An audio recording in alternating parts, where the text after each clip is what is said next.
Hey, what's up, all you amphibians out there? I'm Duuz-Diz-Din, and I'm coming back at you again with another episode of Amphibia. This time it's season 2. Yes, I have finally started watching season 2, and I am so ready to see the brand new adventure that Anne Bunchoi, who has been isekai'd to a world of frogs, toads, and lizards, and giant bugs. Lots of giant bugs. I would not do well in this world. But she's actually managing to do pretty darn well. Unfortunately, at the end of the season finale of season 1, she battled against her friend, Sasha. Friend is kind of tenuous because she was peer pressured into doing a lot of bad things by Sasha. Sasha was not by no means a good girl.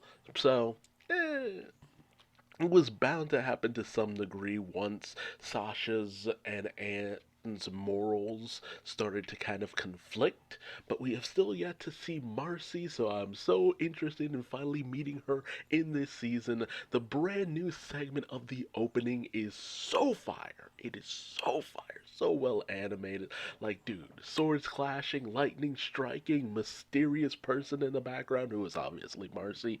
I'm like, dude, that is so cool. But let's jump into episode 1 titled Handy Anne.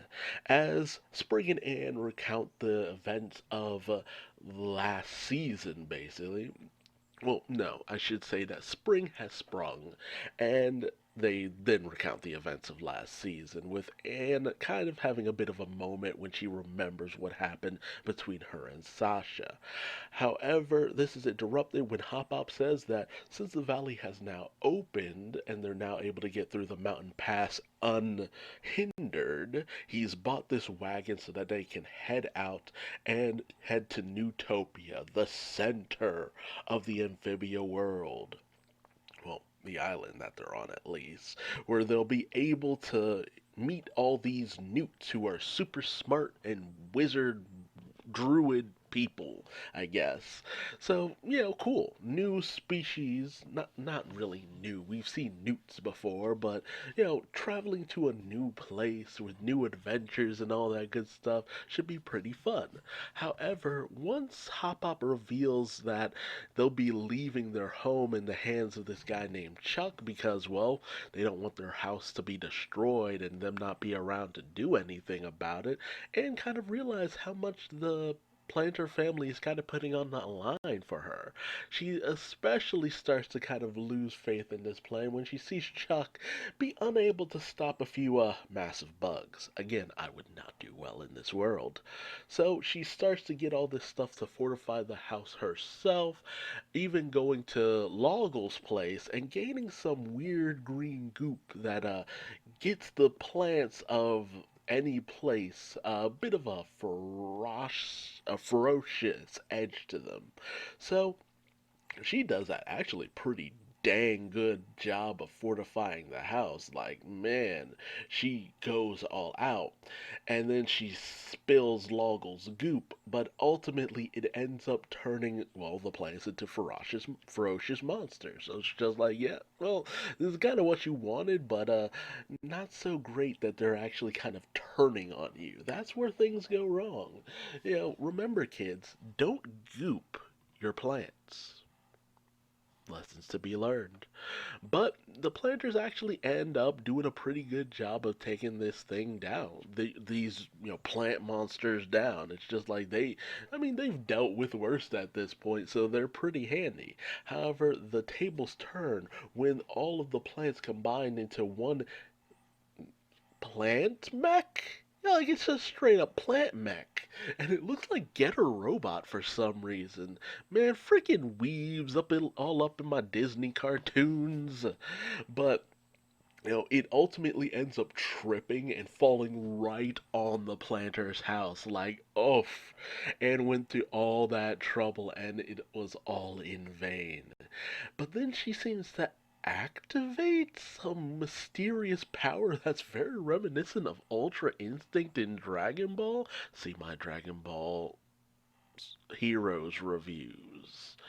But it's actually very interesting, and the glow of her eyes is very reminiscent of one of the gems in the Calamity box, which I thought think is very cool. But she ends up just handily defeating this thing, like she makes it look effortless. And, while she does manage to beat the monster, she reveals what she did to the planters out. She ultimately was just trying to do this because they're putting a lot on the line for her, but they tell her that, hey, we're doing this because we like you. We love you, and we appreciate and value you. We're not doing this for you. We're doing this because of you. You know, well, I don't know if that's a proper distinction, honestly, but it's a sweet moment. And we also find out that the reason why Chuck was hired is because he's able to build things quick, fast, and in a hurry as he completely rebuilds the planter house as if it was never broken, which I'm like, well, that's convenient. So it's just like, man, how much are you paying this guy? Like, seriously. How, don't tell me you put your life savings into this. And I would feel kind of bad. But they end up setting off with Anne kind of wondering where the Calamity Box is. Well, she doesn't know it's called the Calamity Box, but Hoppediah kind of lies and says it's with one of his contacts, and they never speak of it again. Hopefully. I think Hoppediah would hope that they never speak of it again, but, oof, mysteries abound. Who knows what'll happen on the road to Newtopia? Which we'll see right now in the second episode for In the Road, as they finally make their way out of the valley. And unfortunately, Hoppediah has a whole bunch of rules for the road, which involves passing by every possible cool thing you could encounter. But I kind of, the older you get, the more you understand Hoppediah's mindset, where it's just like, look, we got a destination and I want to get there as quickly as possible because y'all not driving, I'm driving, and driving kind of sucks. Driving across the road can kind of be the worst thing possible. Not so much when you're the passenger, but you kind of end up, your mind wanders, you think of all these different stops you want to go to. So, you know, un, uncool adult here with a little bit of, hey, this is why he does this thing. While the rest of y'all are probably like, man, you're lame, dude. But they come across these weird ancient ruins, and Anne fakes being car sick basically so that they can straight up just book it. Like they book, they run, and Abadai's like, yo, what the fuck? And then they end up falling into one of the structures. It's metallic inside, which catches both Anne and me off guard because I'm just like, wait, robotics here? Huh. It never really dawned on me that something like this would be possible because, well, like Anne kind of assumed, everything's kind of low tech in this world. So it's just like to see some metallic structures and full on automated systems, it's kind of jarring to a certain extent. But Hoppediah catches up with them, and Sprig's being a little butt because he's just like, no, cool metallic things. Even going so far as to pull a lever to spite Hop-Op. It activates this automated system, and they find out it's a factory, which is just like, what the heck is this place making? Unfortunately, Hoppediah gets sucked into the assembly line, with Sprig doing his best to try to shut it down, only to activate its defense system because he not know how machine work. Anne does her best to keep Hoppediah safe. So Sprig ends up inserting Hoppediah's rulebook into the disk drive, and Anne's comment is just like, yeah, I don't know what a disk drive is. That sounds old. I'm just like, oh, ouch. Yeah, we don't really use disk drives anymore. Dang, I feel old. And it overloads the system, shutting it down, but also causing it to self-destruct. And I'm just like, yeah, if your structure self-destructs because someone put something into a disk drive that wasn't supposed to be in there, you have a very faulty system. But, while they do manage to escape, Hoppedeye is pretty pissed, and Sprig apologizes because they did end up getting into a lot of trouble. But when they see Polly, as they were away joyriding in the wagon, Hoppedeye realizes that his overt nature and trying to keep them safe only ended up making them want to go out more and being more willing to rebel against them. So he decides to try to give them a little bit of leeway, deciding that we'll stop every now and again, won't be such a hard ass when it comes to that kind of stuff. Even stopping for some bug cream ice cream. And even Anne kind of has a little bit of it because it's just like, yeah, I've been here long enough. Eating stuff with bug bits and it doesn't phase me anymore. I'm just like, yeah, at some point you're gonna try it. Around this many people who treat it like it's nothing, your mind is eventually gonna be like, whatever, it might be good. And apparently it is, so good on you.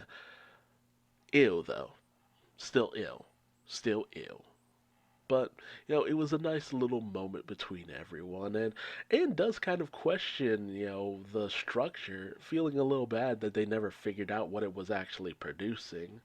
As they ride away, a mysterious robotic figure rises from the rubble. Apparently, it makes robots, which, I hope there aren't any terrible implications by this being set out into the world. But a fun first couple of episodes, like, just seeing them fortify the house, and the question was going to be rose by fans. It's just like, what's going to happen to the Planner household? But while we did get an answer in the form of Chuck, it still kind of makes me go, how much is Abadiah paying this dude to do all of this? But, that's adult mind in act. That's too much rationale, honestly, but why bring it up if you're not going to make me question it too? But, I'm deeply fascinated by the robots. Like, robotics in this world? Huh. That raises a lot of questions for me, but then again, fantasy world sometimes tends to have, you know, advanced technology akin into something you see in one of your Japanese anime and then rural stuff. So it's very indicative of fantasy settings, honestly. But I'm interested to see where this season goes and what we'll find out about the Calamity Box and why our three here heroines were isekai to this world and if they have a greater destiny. I still wonder about that mural that you see underneath the logo for the series at the start of every episode. Because you see three girls facing against this massive toad-like creature. So I'm like, I wonder what's going on there. Time will tell. But hey, I hope you'll join me for my next episode review. I don't know if I'll review every episode, but maybe plot-related stuff. But until next time, tell me your thoughts on this episode in the comments section below. How did you feel about this opener? Was it good? Was it bad? Could it use a little work? And if you liked this review, leave me a like. If you didn't, feel free to leave me a dislike. Subscribe and hit the bell icon. That way you never miss out on another Amphibia episode review. And until next time, I've been Duuz-Diz-Din, and I will see you later. Bye-bye.